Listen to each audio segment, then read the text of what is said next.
মসজিদে নববী শুধু উপাসনার জায়গা নয়, এটি একাধারে সম্মেলন কেন্দ্র, বিচারালয় এবং ধর্মীয় শিক্ষা কেন্দ্র হিসেবে ব্যবহৃত হয়েছে। প্রতি বছর হজের আগে বা পরে সারা বিশ্বের লক্ষ লক্ষ মুসলিম এই মসজিদে ইবাদত করতে আসে। কি কেন কিভাবে এই পর্বে জানব ইসলামের দ্বিতীয় সর্বোচ্চ মসজিদ মসজিদে নববী সম্পর্কে।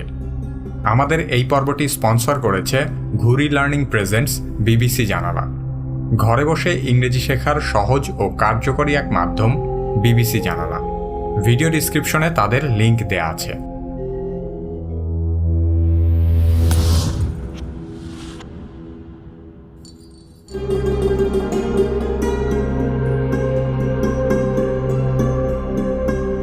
হজরত মুহাম্মদ সাল্লাল্লাহু আলাইহি সাল্লাম মক্কা ছেড়ে মদিনায় আসার পর মসজিদে নববী নির্মাণ করেন। মহানবী সাল্লাল্লাহু আলাইহি সাল্লাম নিজে এই মসজিদ নির্মাণের জন্য শারীরিক